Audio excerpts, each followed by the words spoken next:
Assalamualaikum warahmatullahi wabarakatuh. Halo sobat setia Fakta Kehidupan. Tidak lupa kami sampaikan salam sehat, salam sejahtera. Semoga tercurah segala bentuk kebaikan dan juga kita semua dalam lindungannya.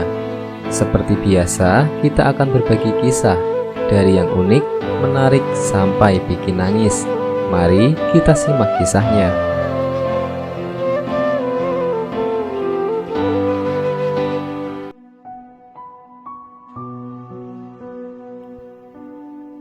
Kejadian mengejutkan ketika makam pria yang meninggal karena disantet dipindahkan.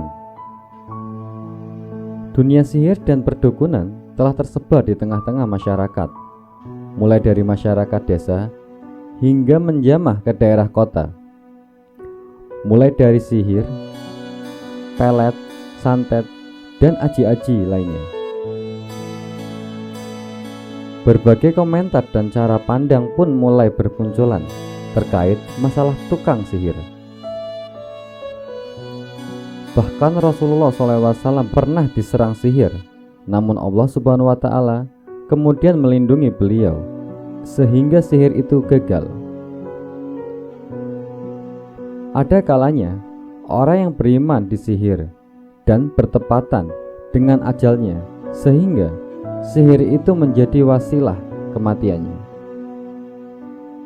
Bagaimana jika orang yang beriman meninggal akibat sihir? Apakah termasuk mati syahid? Saat Ustadz Abdul Somad ditanya dengan pertanyaan demikian, beliau menjawab, mati syahid. Jawab Ustadz alumni Al-Azhar Mesir dan Darul Hadis Maroko itu, orang yang terkena santet mati syahid. Ustadz Abdul Somad kemudian menceritakan kisah tentang salah satu ulama Riau yang meninggal disantet. Diketahui disantet karena sebelum meninggal perut beliau membesar seperti kena busung, penuh dengan air. Ketika sudah dikeluarkan, berisi lagi, hingga akhirnya beliau meninggal. Beberapa tahun kemudian ada pemindahan makam, termasuk makam ulama itu harus dipindahkan. Ketika digali, alangkah kagetnya orang yang menyaksikan jenazah ulama tersebut. Jenazahnya masih utuh. Orang yang menyaksikan langsung peristiwa itu kemudian menceritakannya kepada Ustadz Abdul Somad. Saya lihat sendiri Ustadz, tidak hancur jasadnya, kata Ustadz Abdul Somad menirukan orang tersebut. Sebuah kejadian yang tak biasa terjadi dalam proses pemakaman seorang wanita yang berasal dari sebuah daerah di Malaysia yang sangat sulit saat hendak dimasukkan ke dalam liang lahat.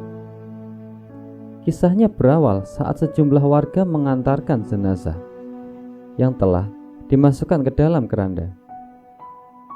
Meski telah diangkat oleh 6 orang pria dewasa dengan formasi 2 di depan, 2 di tengah, dan 2 di belakang, tapi keranda itu masih terasa sangat berat, sehingga ditambah 2 orang pria untuk membantu mengangkat keranda.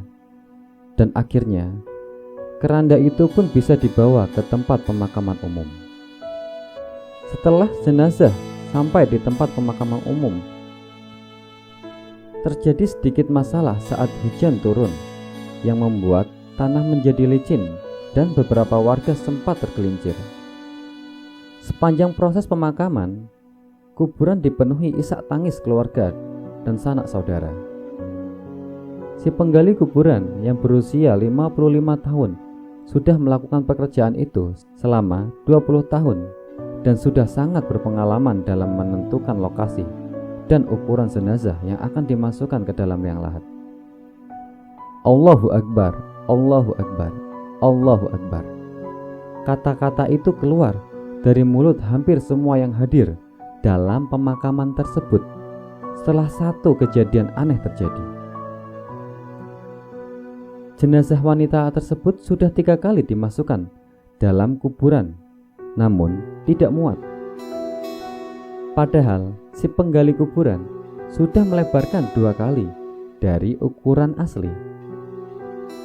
Setelah gagal Dalam hal tersebut, seorang ustadz menyuruh anggota keluarga untuk azan di pemakamannya.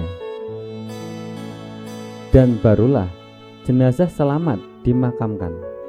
Sejumlah laporan menyebut kalau kejadian itu benar terjadi di sebuah desa di negeri jiran pada tahun 2010. Menurut tetangga si korban, almarhum adalah wanita yang suka mengumpat serta menfitnah tanpa bukti, dan almarhumah juga tidak pernah menutup auratnya selama hidup.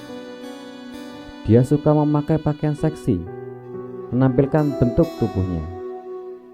Kami sebagai tetangga pernah menegur kelakuannya itu. Namun, kami dicaci maki serta dilempari dengan sepatu lantaran dia lebih kaya dari kami, ungkapnya.